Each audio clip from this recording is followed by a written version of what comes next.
இங்க இருக்க ஒவ்வொருத்தரும் என்ன கொலகாரன தான்ல பாக்கா. இந்த ஜெயில் மாதிரி தான்ல வெளிய உலகமும். நாம வாழணும்னா எதிர்த்து சண்டை செய்யணும்.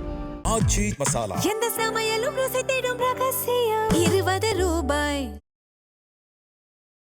ஐபிசி தமிழ் நேயர்களுக்கு வணக்கம். இன்று நம்முடன் நேர்காணலில் சென்னை சிவில் இன்ஜினியர்ஸ் அசோசியேஷனை சேர்ந்த இன்ஜினியர் பாலமுருகன் இணைந்திருக்கிறார். வணக்கம் சார். வணக்கம்.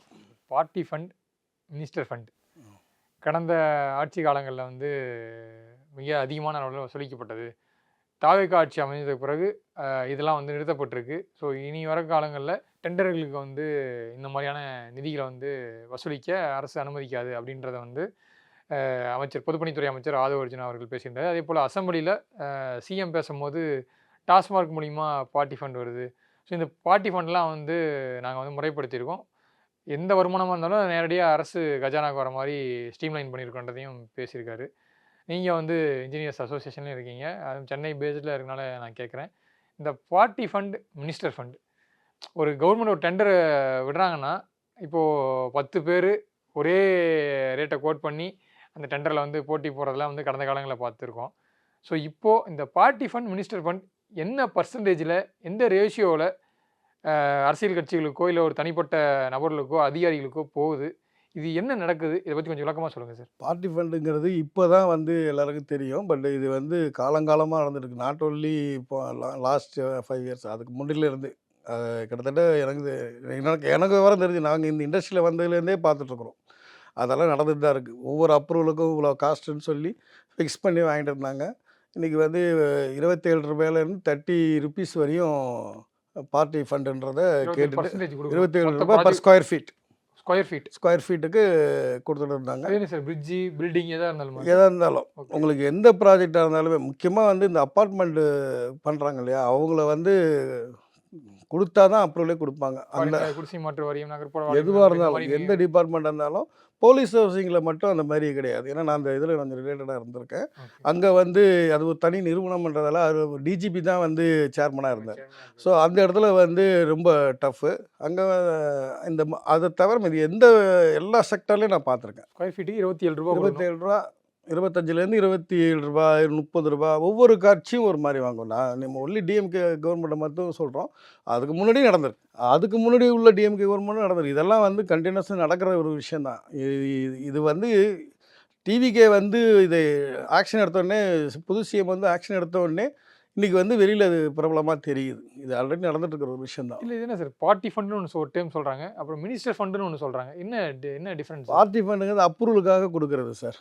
அதை அப்ரூவல் கொடுக்கறதுக்கு முன்னாடியே வாங்கிட்டு அதுக்கப்புறம் அப்ரூவல் கொடுப்பாங்க. எப்படி சார், டெண்டருக்கு நம்ம முன்னாடி போகிறதுக்கு முன்னாடியே இது அப்ரூவல். அப்போ அதாவது ஒரு ஒர்க் இருக்குன்னா பிளானிங் பர்மிட் இருக்குது, அந்த ப்ராஜெக்ட்டுக்கு அப்ரூவல் கொடுப்பாங்க. இப்போ ப்ரைவேட்டாக நம்ம பண்ணுறோம், ஒரு ப்ராஜெக்ட் ஹைரைஸ் பில்டிங் பண்ணுறோம், அது சிஎம்டியில் அப்ரூவல் கொடுக்கணும். சிஎம்டியில் அப்ரூவல் கொடுக்குறதுக்கு மினிஸ்டர்கிட்ட ஓகே வாங்கணும். அவங்க பார்ட்டிக்குன்னு உள்ள ஃபண்டு கொடுத்துருங்க அப்படின்னு சொல்லிட்டு ஒரு அமௌண்ட் அந்த ஸ்கொயர் ஃபீட் ரேட்டில் பேசி வாங்கிடுவாங்க. அதுவும் பர்சன்டேஜ், அது அப்ரூவலுக்கே அங்கேயே முடிஞ்சிருது. இது அதுவுமே அந்த ப்ராஜெக்டோட வேல்யூ பேஸ் பண்ணி அந்த பர்சன்டேஜில் தான் அவங்க அந்த பர்சன்டேஜில் வாங்கிடுவாங்க. அது கேஷு அது எப்படி கொடுக்கணுமோ அது பார்த்துக்கிறாங்க. அது பெரிய நெட்வொர்க். மேக்ஸிமம் எவ்வளோ பர்சன்டேஜ் சார் இருக்குன்னா 30% சொன்னாங்க ஒரு காலத்தில். 27 ரூபாய் பர் ஸ்கொயர் ஃபீட்டு 30 ருபீஸ் வரையும் போயிட்டு இருந்தது. சின்ன ப்ராஜெக்டில் 35 ரூபா வரையும் கேட்பாங்க.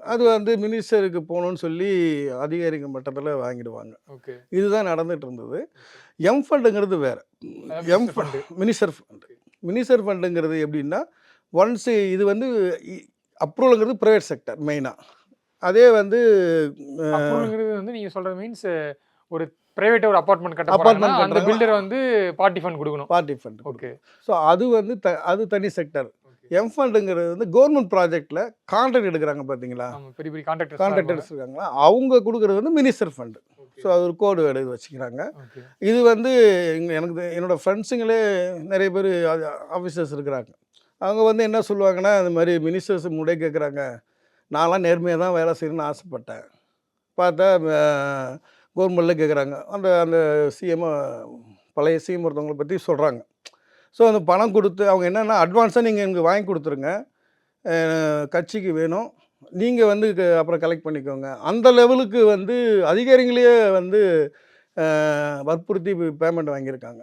இந்த சம்பவங்கள்லாம் நடந்திருக்கு. அதாவது வந்து நீங்கள் கலெக்ஷன் பண்ணி எங்களுக்கு ஃபஸ்ட்டு கொடுத்துருங்க, அப்போ உங்கள் ஷேரை நீங்கள் அப்புறம் வாங்கிக்கோங்க. அப்புறம் வாங்கிக்கோங்க. ஸோ இதெல்லாம் வந்து அதிகாரிகள் சொல்லியே நான் கேட்டிருக்கேன். இல்லை இப்போ நீங்கள் பார்ட்டி ஃபண்டு ஒரு ரேஷியோ சொன்னீங்க. இப்போ இந்த மினிஸ்டர் ஃபண்டு போதில்ல, இது என்ன மினிஸ்டர் ரேஷியோ? ஃபண்டு வந்துங்கன்னா உங்களுக்கு 12 ருபீஸ்லேருந்து 15 ருபீஸ் வரையும் ப்ராஜெக்ட் வைஸ். இப்போ எப்படி நம்ம வந்து குவான்டிட்டி அதிகமாக இருந்ததுன்னா கம்மியாக கொஞ்சம் ரேட்டு கம் பண்ணி கேட்பாங்களா, அந்த மாதிரி. சின்ன ப்ராஜெக்ட்னா 15%, 18% கேட்பாங்க. பெரிய ப்ராஜெக்ட்னா 12% கொடுங்க, அந்த மாதிரி. ஸோ அப்படி பார்த்தீங்கன்னா அதுக்கு மினிஸ்டர் காஸ்ட்டு, லோக்கல் எம்எல்ஏ இதுக்கெல்லாம் சேர்த்து பார்த்தீங்கன்னா 28% போயிடும். மாவட்ட செயலாளர் இருப்பாங்க, அது எல்லாமே எல்லாரும் கொடுங்க, கவுன்சிலேருந்து எல்லாரும் வாங்கிடுவாங்க. அது வந்து 28%. ஸோ 28% அவங்களுக்கு. கான்ட்ராக்டுக்கு 10 to 12% தான் கிடைக்கும். ஸோ 30% 30 to 40% போயிடுது. பேலன்ஸ் 60% தான் ஒர்க் நடக்கும். அப்போ எப்படி அந்த குவாலிட்டி எப்படி கொடுக்க முடியும்? ஸோ எவ்வளோ கம்மி பண்ணி பண்ணணுமோ அந்த மாதிரி பண்ண முடியும். இப்போ அதுதான் அந்த குவாலிட்டி இல்லாத குவாலிட்டி அந்த இடிஞ்சி விழுற மாதிரி இந்த ஒரு கேவி குப்பையில் அந்த மண் சுரண்டாவே வந்தது பார்த்தீங்களா, போன 2 வருஷத்துக்கு முன்னாடி ஒரு பிரச்சனை வந்தது. சுரண்டா பண்ணுதுன்னா அதில் லோ குவாலிட்டியில் போட்டு பிளாஸ்டிங் பண்ணியிருக்காங்க.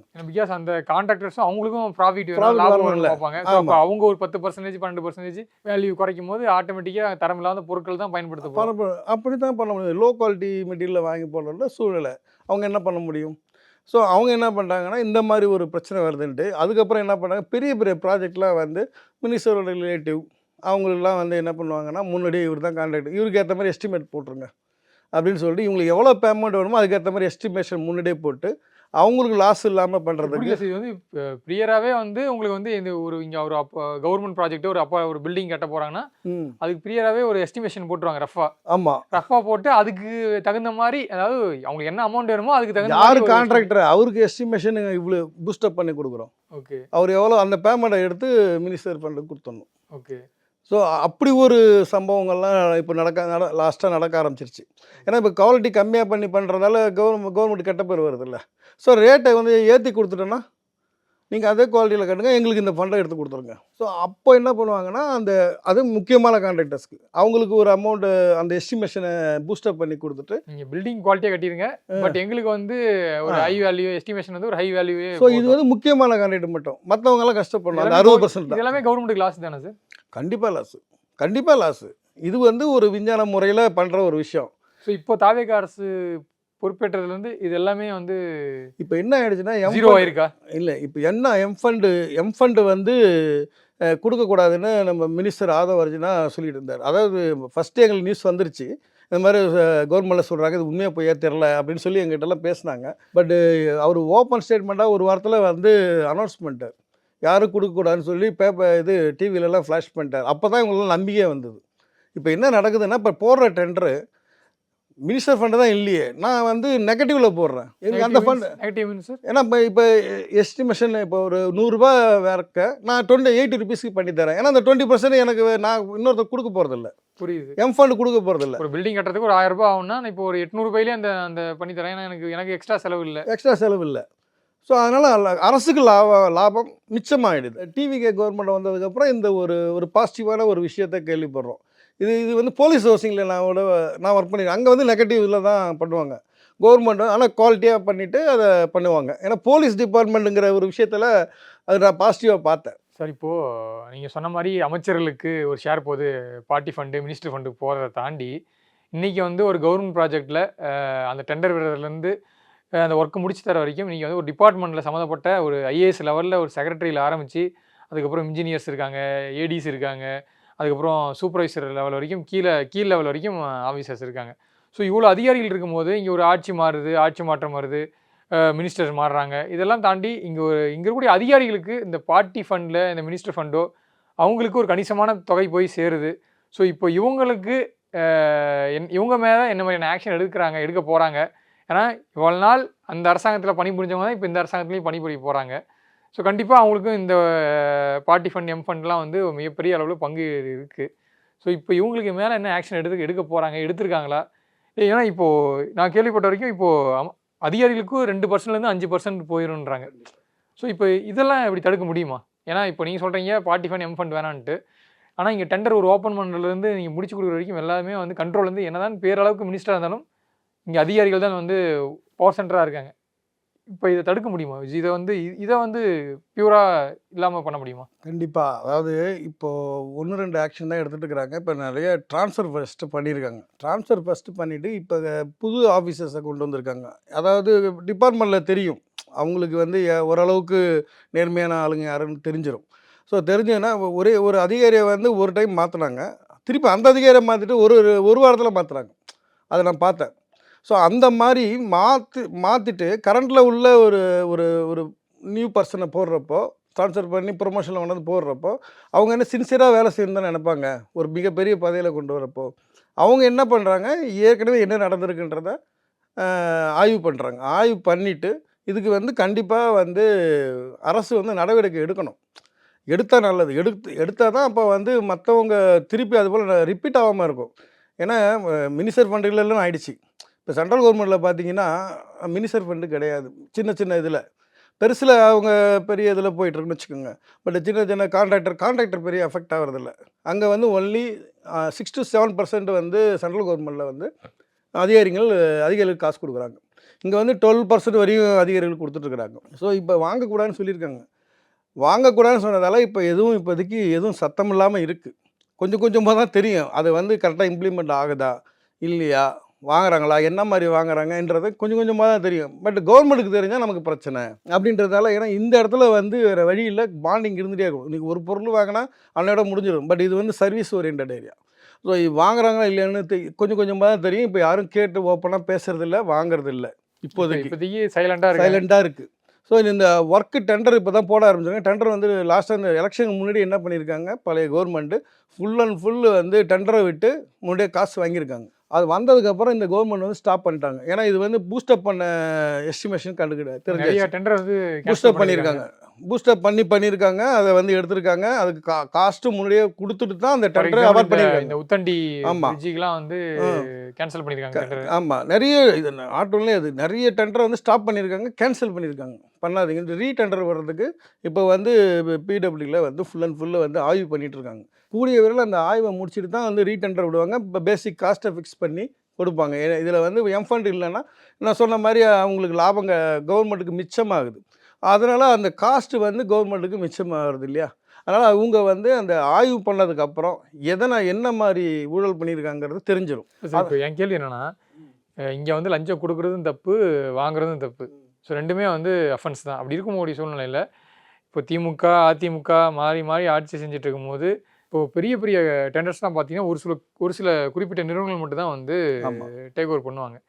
இப்போ அப்படியே வந்து அவங்க பார்ட்டி ஃபண்டு கொடுத்துருக்காங்க, மினிஸ்டர் ஃபண்டு கொடுத்துருக்காங்க அப்படின்னா, இப்போ அதுலேயும் அவங்க அந்த கான்ட்ராக்டர்ஸும் ஒரு கணிசமான லாபத்தை தான் பார்த்துருப்பாங்க. கண்டிப்பாக. ஸோ அப்படி இருக்கக்கூடிய சூழ்நிலையில் இப்போ அவங்களும் வந்து ஒரே குட்டையில் ஊறின மட்டைன்னு சொல்லுவாங்கள்ல, ஸோ அவங்களும் அதை சேர்ந்தவங்க தான். இப்போது இந்த இருக்கக்கூடிய அரசாங்கம் இதெல்லாம் வேணாம், நீங்கள் வந்து நேர்மையாக வந்து பண்ணி கொடுங்க, ஒரு தரமான பொருளை யூஸ் பண்ணி எனக்கு வந்து குவாலிட்டியாக கட்டித்தாங்க அப்படின்றக்கூடிய சூழ்நிலையில் இப்போ பார்ட்டி ஃபண்ட் ஃபண்ட் வேணான்றாங்க. ஆனாலும் இங்கே ஏதாவது ஒரு குறுக்கு வழி இருக்கா அப்படின்றது வந்து இன்றைக்கி இருக்கக்கூடிய கான்ட்ராக்டர்ஸ் இல்லாமல் நேர்மையாக பண்ணி கொடுக்கறதுக்கான வாய்ப்புகள் இருக்கா? கவர்மெண்ட் எதிர்பார்க்குற மாதிரி ஒரு குவாலிட்டியான பில்டிங் நான் வந்து கம்மியான விலையில் வந்து டெண்டர் ஓப்பன் பண்ணுறேன், அதே மாதிரி அந்த டெண்டர் என்ன கொட்டேஷன் கொடுக்கணும் அந்த அமௌண்ட்டை முழுமையாக பயன்படுத்தி இந்த பில்டிங் இந்த ப்ராஜெக்டை முடிச்சு கொடுப்பேன் அப்படின்ற ஒரு விஷயம் இருக்குல்ல. அந்த இடத்துல தான் இன்னும் ஒரு கேள்விக்குறி. நான் பார்ட்டி ஃபண்டு தரமாட்டேன், ஃபண்டு தரமாட்டேன், எனக்கு இந்த ப்ராஜெக்ட்லேருந்து ஒரு லாபம் வேணும்ல, அதுக்கு நான் என்ன பண்ண போகிறேன்றது வந்து கான்ட்ராக்டர்ஸ்கிட்ட ஒரு கேள்வி இருக்கும்ல. ஸோ இது ஒழுங்காக நடக்குமா? கண்டிப்பாக நடக்கிறதுக்கு 99% வாய்ப்பு இருக்குது. ஏன்னா இன்றைக்கி வந்து அதோட எக்ஸாம்பிள் தான் சொல்கிறேன். உங்களுக்கு வந்து பார்த்தீங்கன்னா மைனஸில் போட்டு டெண்டர் எடுக்கிறதுக்கு போட்டுட்ருக்காங்க. இது எப்படி பெரிய பெரிய கான்ட்ராக்டர்ஸ்? ஆமாம், மைனஸில். அதாவது நீங்கள் 100 ரூபா சொன்னால் நான் அதை 80 ருபீஸில் பண்ணி தரேன். ஏன்னா எனக்கு லஞ்சம் கொடுக்க அவசியம் இல்லைன்னா நாங்கள் அதை கரெக்டாக பண்ணிவிட்டு போயிடுவோம். ஓகேங்களா. திருப்பி நம்ம இந்த அமௌண்ட்டு தான் வரப்போ அதை வச்சுட்டு திருப்பி யாராவது லஞ்சம் கேட்டாங்கன்னா இவங்க கண்டிப்பாக வந்து கவர்மெண்ட்டுக்கிட்ட கம்ப்ளைண்ட் பண்ணுறதுக்கு வாய்ப்பு இருக்குது. ஸோ அவங்க நேர்மையாக மாற்றி தானே ஆகணும். அதை மீறி இவங்க பண்ணாங்கன்னா அவங்க மேலே நடவடிக்கை எடுக்கணும். அதாவது யார் தப்பு பண்ணாலும் கொடுத்தாலும் தப்பு, லஞ்சம் கொடுத்தாலும் தப்பு. நம்ம இது வந்து ஒரு 50 வருஷமாக இருந்த புறையோடி போன ஊழலை வந்து இன்றைக்கி ஒரு மாதத்தில் எங்களுக்கு ஒரு கனவு உலகம் மாதிரி தெரியுது. இப்போது எங்களால் நம்பவே முடியல. இது கவர்மெண்ட் நடக்குதா, இப்படி நடக்குது, இது உண்மையா, இது படம் மாதிரி இருக்குது எங்களுக்கு. இல்லை நீங்கள் சொன்ன இது ஷார்ட் டைமில் ஓகே, பட் லாங் டைமில் இது சாத்தியமானு கேட்குறேன். ஏன்னா ஒரு சிஸ்டத்தையே வந்து அதாவது ஒரு சிலர் இப்போ சிஎம் நினச்சிட்டாரு, அமைச்சர் நினச்சிட்டாரா மட்டும் இது நடக்கக்கூடிய காரியம் இல்லை. அதை தாண்டி இங்க ஒரு பெரிய சிஸ்டமே இருக்குது. இந்த சிஸ்டம் மொத்தத்தையும் வந்து மாற்றணும். ஸோ இது வந்து சாத்தியமான்னு நான் கேட்குறேன். அரசு கண்டிப்பாக சாத்தியமாகணும், கொண்டு வரலாம் சார். அதாவது இதுக்கு தான் நாங்கள்லாம் இப்போ வந்து தைரியமாக வெளியில் வந்து பேட்டி கொடுக்குறோம். இப்போ எத்தனை இப்போ ஒரு கான்ட்ராக்டர் சங்கம் என்னாலும் பரவாயில்லன்னு வந்து கொடுக்குறாங்க.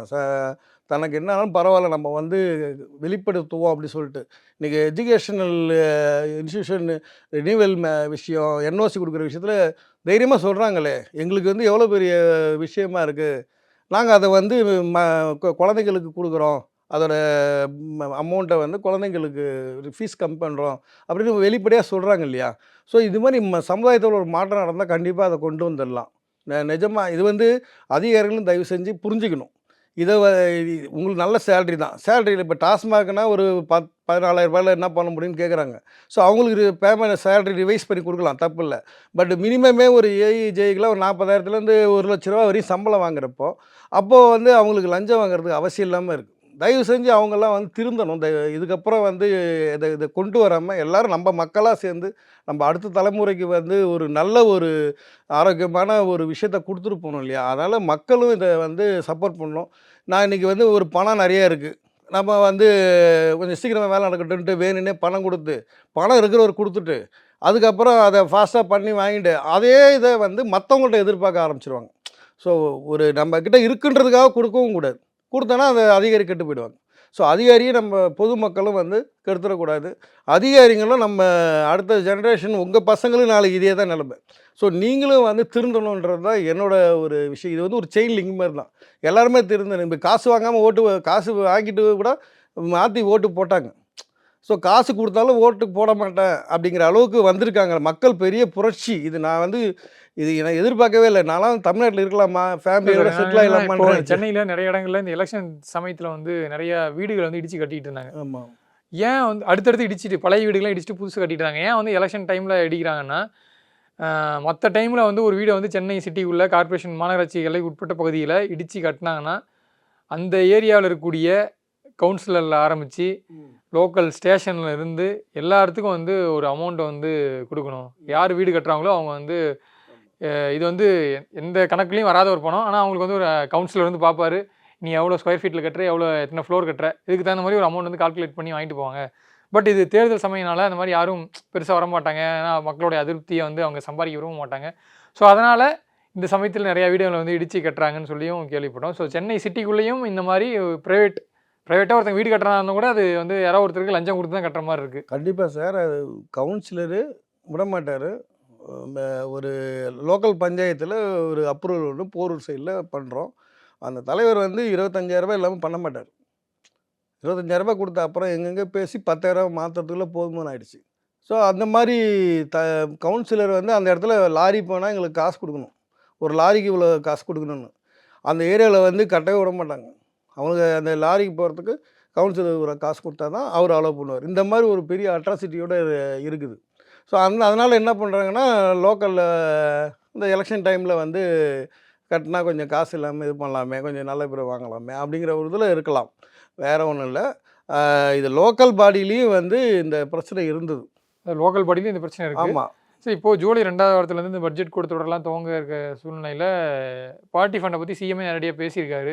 ஸோ அப்போ வந்து இன்னும் கூடுதல் தகவல் வந்து வெளியிடுவார் அப்படின்ற எதிர்பார்க்கக்கூடிய சூழ்நிலையில் இன்றைக்கி இருக்கக்கூடிய கான்ட்ராக்டர்ஸ், பெரிய பெரிய பில்டர்ஸு, இவங்க எல்லாம் கடந்த காலங்களில் யார் யாருக்கு எவ்வளோ எவ்வளோ அமௌண்ட்டு பார்ட்டி ஃபண்டாக மினிஸ்டர் ஃபண்டாக கொடுத்துருக்காங்க அப்படின்ற கணக்குகள் விவரங்கள்லாம் வெளியிடறதுக்கான வாய்ப்புகள் இருக்குன்னு சிஎம் சொல்லியிருக்காரு. ஸோ அதுக்கான கணக்குகள்லாம் வரதுக்கான வாய்ப்புகள் இருக்குது. ஏன்னா இப்போது டெண்டர்ஸ் எடுத்த கான்ட்ராக்டர்ஸோ இல்லை வந்து இப்போ நிறைய பேர் நீங்கள் சொன்ன மாதிரி வெளியே வந்து பேச ஆரம்பிச்சிருக்காங்க. பட் இன்னும் பெரிய திமுக அதிமுக யார் வந்தாலும் இருக்கக்கூடிய பில்டர்ஸ்லாம் இருக்காங்க. அவங்க கான்ட்ராக்ட்லாம் வந்து இங்கே இருக்கக்கூடிய மெடிக்கல் காலேஜில் ஸ்டார்ட் பண்ணி அரசு அலுவலகங்களில் ஸ்டார்ட் பண்ணி அரசு கல்லூரிகள் ஸ்டார்ட் பண்ணி நிறைய பில்டிங்ஸ் வந்து எடுத்து கட்டுற கன்ஸ்ட்ரக்ஷன் நிறுவனம்லாம் இருக்குது. ஸோ அவங்கெல்லாம் யார் யாருக்கு எவ்வளோ கொடுத்தாங்கன்ற கணக்குலாம் வரதுக்கான வாய்ப்புகள் இருக்கா? கண்டிப்பாக வரும். ஏன்னா இவங்க கேட்டாங்கன்னா வந்து கொடுப்பாங்க. கொடுக்கறதுக்கு தயாராக நிறைய கான்ட்ராக்டர்ஸ் இருக்கிறாங்க, நிறைய பேர் இருக்கிறாங்க, பெரிய பில்டர்ஸ் இருக்கிறாங்க. அவங்களே கடந்த கால ஆட்சியாளர்கள் இருக்குமானவங்களும் இருப்பாங்களே சார்? இருக்கலாம். வந்து அதனால் இந்த பாதிக்கப்பட்டவங்களும் இருக்காங்க இல்லையா? அவங்க மாதிரி இப்போ அவங்க மினிஸ்டர்ஸ் ரிலேட்டிவ்லாம் வரமாட்டாங்க, கண்டிப்பாக இல்லைன்னு சொல்லுவாங்க. அவங்களால பாதிக்கப்பட்ட நிறைய கான்ட்ராக்டர்ஸ் இருக்கிறாங்க, எனக்கு தெரிஞ்சே இருக்கிறாங்க. இப்போ டிவிஎஸ்சி ரைடு வந்து ஆமா. இப்போ முன்னாள் பொதுப்பணித்துறை அமைச்சர் வீட்டில் நடந்திருக்கு. அதுலேயும் நிறைய ஆவணங்கள் கைப்பற்றிருக்காங்க. கைப்பிடிச்சிருக்காங்க. அதனால் வந்து கவர்மெண்ட் நல்லா எவ்வளோ ஸ்ட்ராங்காக ஆக்ஷன் எடுக்கிறாங்களோ அந்த லெவலுக்கு வந்து வெளியே வருவாங்க. அதில் மாற்று கருத்து இல்லை. வெளியே வராதவங்களும் வரணும். வந்து அந்த ஆக்ஷன் எடுக்கிறதுக்கு நம்ம இந்த கான்ட்ராக்டர் அசோசியேஷன்ஸு, எல்லா கான்ட்ராக்டர் பில்டர்ஸ் எல்லாருமே வந்து இந்த அரசுக்கு சப்போர்ட் பண்ணணும். ஏன்னா நமக்காக ஒரு மிகப்பெரிய ஒரு விஷயத்த செஞ்சு கொடுத்துருக்காங்க. ஸோ அப்போ அந்த அரசுக்கு சப்போர்ட் பண்ணணும். அவங்க கரெக்டாக செய்கிற வரையும் நம்ம சப்போர்ட் பண்ணி தானே ஆகணும். இல்லை சார், இறுதியாக ஒரு ஃப்ராங்காக ஒரு கேள்வி கேட்டுக்கிறேன். இப்போ வந்து நீங்கள் சொல்கிறீங்க party fund, minister fund zero ஆயிடுச்சா, இல்லை இன்னும் வந்து என்னதான் இப்போ அமைச்சர் அறிவிச்சிருந்தாலும் இடையில சில அதிகாரிகளுக்கோ இல்லை வந்து சில ஃபைல்ஸை மூவ் பண்ணுறதுக்கு ஒரு கணிசமான தொகை உள்ளே கொடுத்துக்கூடிய சூழ்நிலை தான் இருக்கா, இல்லை இது அரசு கவனம் எடுத்து இன்னும் முழுசாக க்ளீன் பண்ணுறதுக்கான வேலைகள் இருக்கா? சார் இன்னும் 40 டேஸ் தான் ஆகுது. இப்போது இப்போ ஒரு 5 அப்ரூவல் ₹1 காசு வாங்காமல் வாங்கியாச்சு. நீங்கள் வாங்கிட்டோம். அடுத்தது வந்து எனக்கு தெரிஞ்ச ஒரு பெரிய கம்பெனியில் ஒரு சின்ன ஒர்க்கு 60 லட்சம் லஞ்சம் கேட்டிருக்காங்க. 60 லட்சம். அது ஆட்சி இப்போ ஆட்சிக்கு முன்னாடி இப்போ ஆட்சி வந்ததுக்கப்புறம் பார்த்தீங்கன்னா ₹1 செலவு இல்லாமல் இவங்களே ஆன்லைனில் அப்ளை பண்ணி இவங்களே பண்ணிட்டாங்க. ஸோ அந்த ஏஜென்சி வந்து இவ்வளோ கேட்குறாங்க. இப்போ நாமளே பண்ணணும்னு சொல்லிட்டு, ஏன்னா ஆட்சி தான் மாறிச்சு, லஞ்சம் தான் இல்லைன்னு சொல்லிட்டு நம்மளே பண்ணி எடுத்துருவோம்னு சொல்லிட்டு உடனே ₹1 இப்போ அந்த அதிகாரி வந்து எதாவது பண்ண முடியுமான்னு கேட்டிருக்காரு. அதெல்லாம் ஆமாம், இப்பயும் வந்து கேட்குறாங்க. ஓகே, கேட்டிருக்காங்க. அது வந்து சொல்கிறாங்கன்னு சொல்லிட்டு விட்டாச்சு. அதுக்கப்புறம் அவர் கான்டாக்ட் பண்ணல. ஸோ என்னென்னா இன்னொருத்தர் வந்து நாங்கள் கேட்குறோன்னு சொன்னோடனே, நாங்கள் இல்லைங்க நாங்கள் வந்து கம்ப்ளைண்ட் பண்ணுவோன்னு சொன்னோடனே அவர் பண்ணி கொடுத்துருக்காங்க. இந்த சம்பவங்கள்லாம் நாங்கள் கேள்விப்பட்டுட்டு தான் இருக்கிறோம். ஸோ இங்கே வந்து அமைச்சர்கள், ஆட்சியாளர்கள் மாறினாலும் இங்கே இருக்கக்கூடிய அந்த அதிகாரிகள் மாற்றுறது கஷ்டம், ரொம்ப கஷ்டம். அதை வந்து தெரியாமல் எப்படியாவது வேறு மாதிரி கொடுங்க, ஃப்ரெண்ட் அக்கௌண்ட்டில் போடுங்க, ஃபேமிலி இல்லாத யார் இருக்கிறாங்களோ அந்த அக்கௌண்ட்டில் போடுங்க, கண்டிப்பாக நடக்கும். அதை வந்து எந்த காலத்துலேயும் அதை வந்து இது பண்ண முடியாது. கொஞ்சம் இருக்க தான் செய்யும். பட் அதிகாரிகள் திருந்தணும். எப்படியா இருந்தாலும் வெளியில் வந்துடும். இன்றைக்கி வந்து ரொம்ப மாடர்ன் டெக்னாலஜி இருக்குது, நிறைய ஈஸியாக வந்து தெரிஞ்சிடும். அதனால் அதிகாரிகளும் கொஞ்சம் சப்போர்ட் பண்ணி, இந்த கவர்மெண்ட்டை சப்போர்ட் பண்ணி நம்ம நல்லபடியாக கொண்டு போனால் நம்ம ஃப்யூச்சர் நல்லாயிருக்குன்றது, நம்ம அடுத்த சந்ததியோட ஃப்யூச்சர் நல்லாயிருக்கும். கண்டிப்பாக சார், பொறுத்திருந்து பார்க்கலாம். ஏன்னா நீங்கள் சொன்ன மாதிரி 40 நாட்கள் தான் ஆகுது. அடுத்தடுத்து இந்த விஷயங்கள்லாம் வந்து முழுமையாக வந்து தீர்க்கிறாங்கன்றது பிரச்சனைகள்லாம் நேரம் ஒதுக்கி நிறைய தகவல் இது குறித்து பகிர்ந்துட்டீங்க. நேரத்திற்கு நன்றி சார். இங்க இருக்க ஒவ்வொருத்தரும் எனக்கு கொலகாரனை தான் பார்க்க. இந்த ஜெயில் மாதிரி தான் வெளியே உலகமும். நாம வாழணும்னா எதிர்த்து சண்டை செய்யணும். எந்த சமையலும் ருசி தேடும் ரகசியம் ₹20